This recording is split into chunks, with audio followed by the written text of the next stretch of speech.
Đây là nhóm DOT, mình là Thảo, Thịnh, Uy, mình là Quỳnh, là Minh Anh. Khang. Cái tên phim của tụi mình là Tổ Chim. Thì Tổ Chim á là trong nhóm mình có một người tên là Chim Xanh, là bạn này bạn giữ file khi mà quay. Thì bạn cần có một nơi yên tĩnh, mình đặt cái chỗ yên tĩnh đó là Tổ Chim. Thế là để giỡn thôi. Thực sự là cái tên Tổ Chim tượng trưng cho cái tổ ấm của gia đình.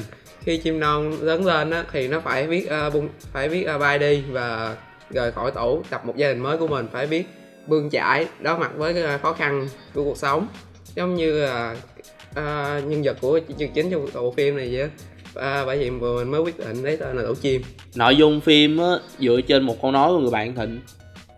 Người đó nói là nếu mày muốn trở thành một người đàn ông á, mày phải biết hút thuốc, phải biết uống rượu, phải biết quan hệ xã hội, phải biết nhiều thứ nữa. Nhưng mà theo Thịnh thấy á, là một người bình thường cũng có thể trưởng thành người đàn ông khi mà họ biết lo cho chính bản thân mình và lo cho người khác. Thịnh lấy cái ý đó Thịnh bỏ vô trong bộ phim của mình. Trong quá trình plan để viết kịch bản á, thì mọi chuyện diễn ra khá là suôn sẻ. Nhưng mà tới khi á, mà nhóm phải đi consult với thầy thì nảy sinh ra cũng nhiều vấn đề. Nên mình với Quỳnh á, phải viết kịch bản lại, sửa lại cũng khá nhiều lần. Mỗi thành viên trong nhóm đều có công việc riêng nên sắp xếp cho thời gian cho cuộc họp chung cho cả nhóm thì ít lắm.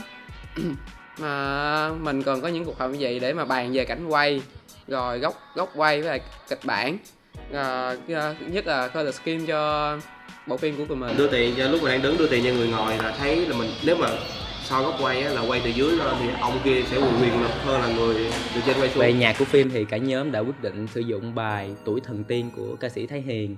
Tuy nhiên do chưa liên lạc được với ca sĩ thì mình hiện tại vẫn chưa nghĩ đến cái cách nào để sử dụng bài nhạc này. Còn về nhạc của đầu phim thì cả nhóm đã chọn được bài Tuổi Mộng Mơ của ca sĩ Chase Nguyễn và mình đã có được bản quyền sử dụng bài này. Thịnh với Uy á, thì muốn để cái hình ảnh Tổ Chim vào trong phim luôn. Nhưng mà Quỳnh với Thảo thì không đồng ý. Bởi vậy là muốn quyết định ra một hướng khác là tìm một cái typeface mà phù hợp nhất. Khu chung cư Cô Giang, đó là một cái khu đại gia đình của Thịnh ở đó luôn. Có nghĩa là nhà cô, nhà chú, nhiều nhà ở đó.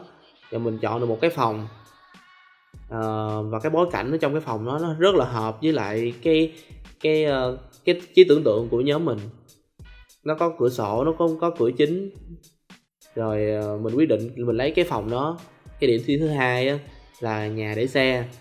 Mình đã nhờ cái cô giữ xe á, dời hết xe máy ra ngoài vào cái ngày đó để tụi mình sử dụng cái phòng đó. Mình quay cái cảnh sòng bạc. Nào rồi con điện thoại cho dựng bẫy. Giờ đi kiếm cảnh gì?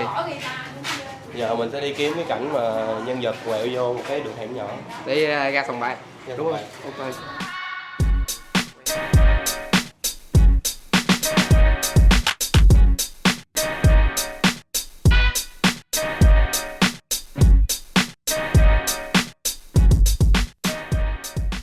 Các cảnh quay ở nhà Hy lớn chỉ có thể quay từ 7 giờ tối trở đi thôi.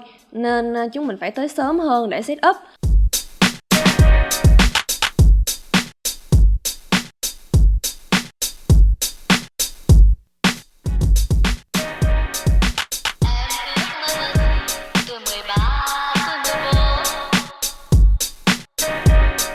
Tụi tôi chọn cái color scheme của cái phim này là màu đỏ là chủ đạo, thể hiện cho tính hiếu thắng, cho chiến tranh, cho sự tức giận.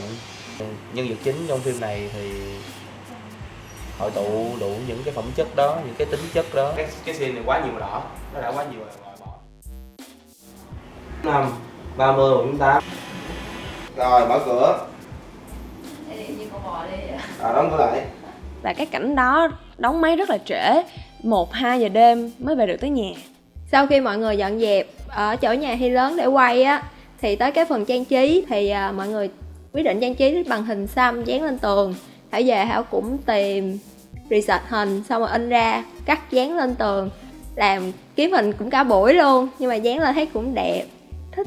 Cảnh sòng bạc thì nó gặp rất nhiều khó khăn, đó là vì nó nằm ở trong khu dân cư. Và một phần đặc biệt của cái cảnh này đó là có một nhóm người đang nhậu nhẹt ở ngay trước sân, cho nên mình lấy đó để mình lấy cái tiếng mà họ đang hát đó để sử dụng cho cái phần mà cuối của phim.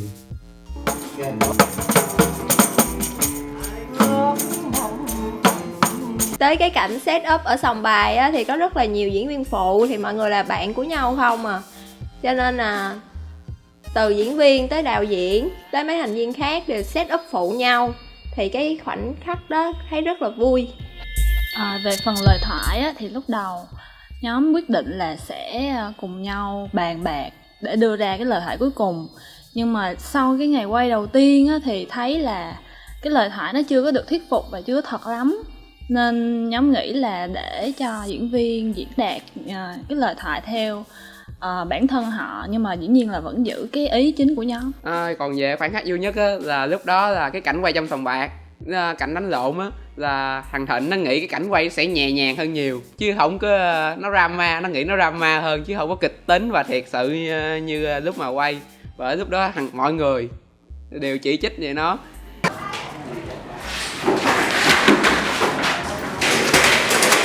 Rồi cắt. Ok. Chuẩn bị. Giết.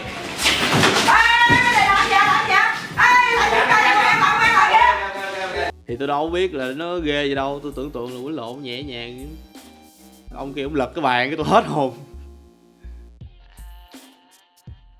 Bây giờ là 10 giờ 15.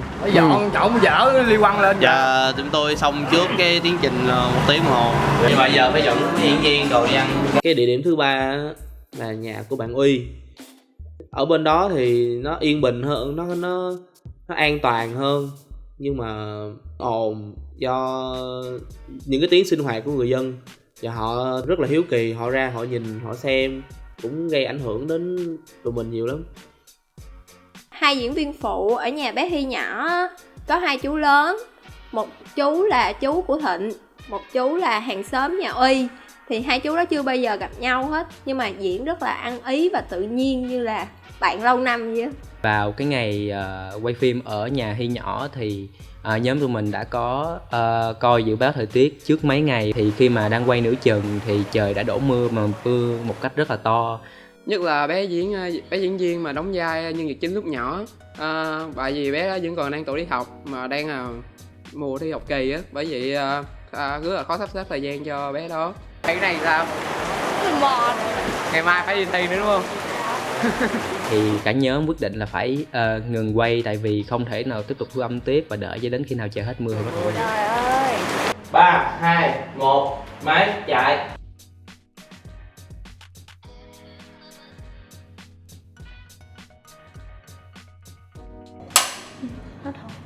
Cảm ơn tụi Tám nhiều, chào tụi Tám.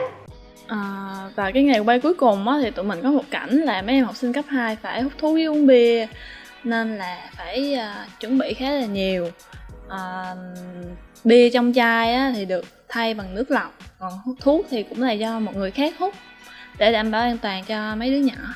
Và đặc biệt hơn nữa đó là tiếng gió, tại vì xung quanh nó là tòa nhà cao tầng cho nên gió thổi rất là nhiều và tiếng rất là to, cho nên nó cũng là một cái phiền phức gây cho cả nhóm. Về chuyện buồn nhất là do diễn viên quay quá nhiều nên họ mệt, họ không muốn quay nữa, nhưng mà bây giờ cancel thì phải kéo theo rất là nhiều chuyện phiền phức khác. Nhiều tiếng bất ngờ và cảnh trời mưa. Mấy bạn tới trễ nhưng không chịu phạt như lúc đầu đã hứa, như là bạn Uy. Thì là trời nóng, bụi, mình bị dấn da, gãi rất là khó chịu. Không có.